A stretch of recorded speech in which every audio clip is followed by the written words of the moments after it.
Seorang wanita hamil yang putus asa terhadap kehidupan. Melompat dari jembatan. Mayat ditemukan oleh seorang ahli anatomi yang eksentrik. Good memperhatikan. Wanita itu meskipun denyut nadinya berhenti. Tetapi ototnya belum mengeras. Dan janin di dalam perutnya masih memiliki tanda-tanda kehidupan. Mengingat bahwa wanita itu bunuh diri. Untuk mengakhiri kehidupan yang penuh penderitaan. Maka Good mendapatkan ide spontan. Dia memindahkan otak janin di dalam perutnya. Ke dalam kepala wanita itu. Setelah rangsangan aliran listrik yang kuat. Wanita itu perlahan-lahan membuka matanya. Good memberi nama Bella untuk wanita yang dihidupkan kembali. Merawatnya seperti seorang putri. Mengeluarkan gelembung saat makan untuk membuatnya senang. Menceritakan kisah sebelum tidur untuk menenangkannya. Seperti semua anak kecil lainnya. Bella suka menjelajahi dunia ini dengan merusak. Untuk menjelajahi dunia ini. Good berperan seperti seorang ayah tua. Biarkan Bella menjelajah. Good memperkenalkan tamu kepada Bella. Namun Bella langsung memberikan pukulan. Good tidak menyalahkan Bella karena itu. Sebaliknya, ia mengajarinya kata-kata tentang berdarah di tempat kejadian. Pemuda yang dipukul itu adalah murid Good. Datang untuk menjadi asisten Good. Membantu dia mengamati dan mencatat segalanya tentang Bella. Namun Good tidak memberitahukan situasi sebenarnya tentang Bella. Kepada muridnya, hanya berbohong bahwa Bella mengalami cedera otak. Jadi ada ketidaksesuaian antara pikiran dan tubuh. Tugas mereka adalah menyembuhkannya. Murid sangat serius. Setiap hari dimulai saat Bella bangun. Mencatat secara rinci segala hal. Dia menemukan bahwa Bella berkembang dengan cepat. Dia bisa belajar 15 kata dalam sehari. Rambutnya tumbuh 1 inci setiap 2 hari. Ketika melihat Good menguliti tubuh manusia, Bella juga ingin terlibat. Good tidak menolak. Dia hanya memanfaatkan. Hanya memberitahu Bella. Hanya yang mati yang boleh dia potong. Maka, sulit. Dukul. Secara kebetulan, murid Good melihat bekas jahitan di leher Bella. Dibandingkan dengan hewan-hewan yang dijahit di rumah. Dia perlahan-lahan menjadi penasaran tentang latar belakang Bella. Guru, dari mana dia berasal? Saya rasa pekerjaanmu adalah mengumpulkan informasi. Jangan bertanya pertanyaan bodoh seperti itu. Dan Bella juga demikian.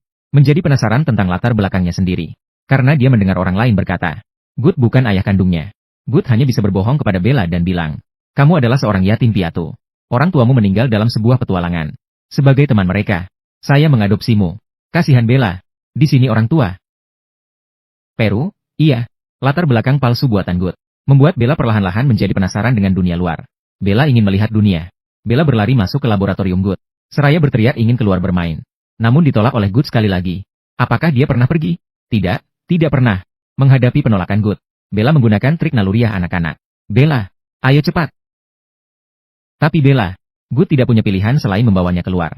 Pertama kali datang ke dunia luar. Bella sangat bahagia. Tapi tiba-tiba ada yang mendekat. Good segera bangkit. Saatnya pergi. Dalam perjalanan pulang, Bella tertarik pada sebuah gerobak es krim. Berhenti, kita pergi. Tidak bisa, Bella. Sekarang tidak bisa. Atau tidak pernah bisa. Pokoknya tidak bisa. Bella yang ditolak menjadi marah secara naluriah. Dia hampir kehilangan kendali. Good dengan cepat menutupi Bella dengan selembar kain putih hingga pingsan. Tingkah laku aneh Good membuat murid Good semakin penasaran tentang latar belakang Bella. Semakin ingin tahu. Dia diam-diam menyelinap ke kantor Good. Di dalam kedalaman lemari, dia menemukan dokumen eksperimen Bella. Dari catatan dokumen tersebut, murid secara samar mengetahui kebenaran. Saat itu Good mendorong pintu dan masuk. Beritahu saya alasannya. Jika tidak, saya akan melapor ke polisi. Tak bisa lagi menyembunyikannya. Good tidak punya pilihan selain mengungkap semua tentang Bella. Murid Good merasa terkejut. Namun, dia memilih untuk tetap membantu Good. Bella terbangun. Secara tak terduga mengungkapkan rahasia tubuhnya. Dia dengan bersemangat memberitahu pembantu rumah tangga. Bella berkata bahwa jika dia ingin bahagia, maka dia akan bahagia. Setelah itu, dia mengulurkan tangannya. Untuk membantu pembantu rumah tangga mencoba juga. Pembantu rumah tangga yang marah hampir meledak. Saat itu, murid Good memasuki ruangan. Bella menyadari satu hal. Dia harus membagikannya. Lihat. Perilaku konyol Bella membuat murid Good merasa sedikit malu. Dia segera mencegahnya dan memberitahunya bahwa dalam masyarakat yang sopan, tidak boleh melakukan hal seperti itu. Kebahagiaan Bella kembali dirampas, dan dia sedikit marah. Saat makan malam, dia sengaja menghancurkan piring. Dia berpaling dengan keras kepala dan pergi. Sambil Bella pergi, Good mengajukan permintaan kepada muridnya. Dia ingin agar murid menikahi Bella. Pertama, karena Good menyadari, dalam interaksi sehari-hari, tatapan murid kepada Bella penuh dengan kasih sayang. Kedua, dia ingin menggunakannya untuk mengendalikan murid. Murid mengakui perasaannya kepada Bella. Segera menemui Bella untuk mengungkapkan perasaannya. Saya ingin menikahimu sebagai istriku. Bella yang bingung mengangguk setuju. Dan mengajak murid untuk menjelajahi tubuhnya bersama. Murid adalah orang yang baik. Dia merasa bahwa berhubungan sebelum menikah adalah sebuah ketidakpastian kepada Bella. Kita bicarakan setelah kita menikah.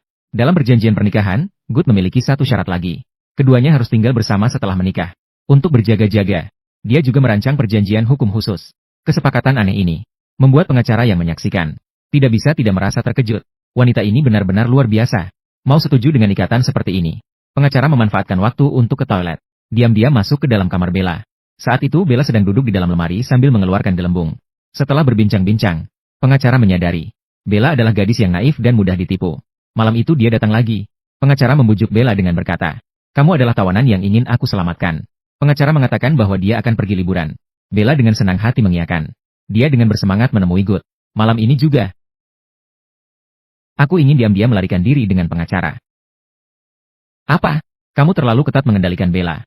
Aku harus pergi mencari pengalaman di luar. Good memberitahu Bella, kamu sudah dijodohkan dengan murid. Jika mau liburan, kita bertiga bisa pergi bersama. Aku akan menikah dengan murid. Dia tampaknya sangat cocok untuk menikah. Tapi sebelumnya, aku ingin pergi berpetualang dengan pengacara. Aku rasa dia tidak akan merawatku. Tapi pasti akan sangat menyenangkan. Saat ditolak lagi oleh Good. Cium aku, biarkan aku pergi. Jika tidak, hati Bella akan dipenuhi dengan kebencian. Melihat bahwa Bella telah memutuskan, Good telah berkompromi. Saat itu, tunangan datang untuk menghentikan. Dia memberitahu Bella, pengacara adalah seorang playboy. Namun Bella menyatakan, dia tidak menghiraukan hal itu. Dia juga menjanjikan kepada murid, ketika aku kembali, kita akan menikah. Seperti sepasang merpati di pohon yang sangat bahagia. Kemudian Bella memberikan ciuman penuh semangat.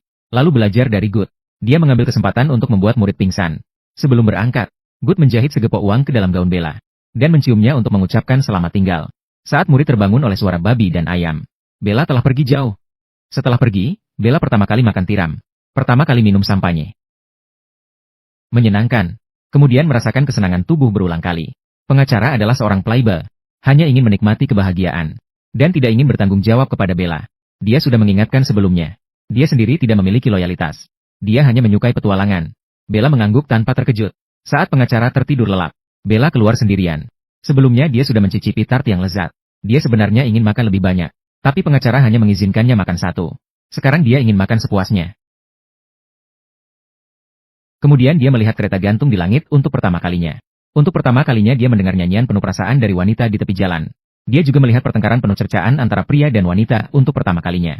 Bagi Bella, semua ini terasa sangat baru dan mempesona. Yang kurang menyenangkan adalah, karena dia telah makan terlalu banyak tart sebelumnya.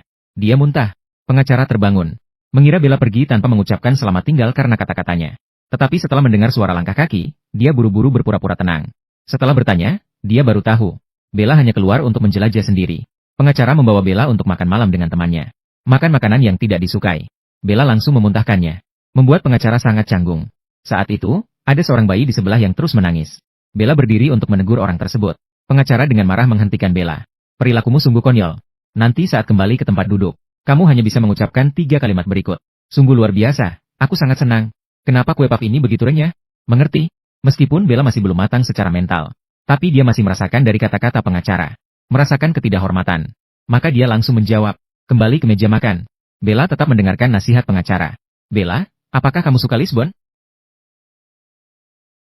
Sangat senang. Ketaatan Bella membuat pengacara merasa senang. Namun segera setelah itu, apakah Tuan Katie baik-baik saja? Dia tidak sehat. Takutnya tidak akan bertahan hingga tahun ini. Sangat luar biasa. Kenapa kue lapisnya bisa sekeras ini?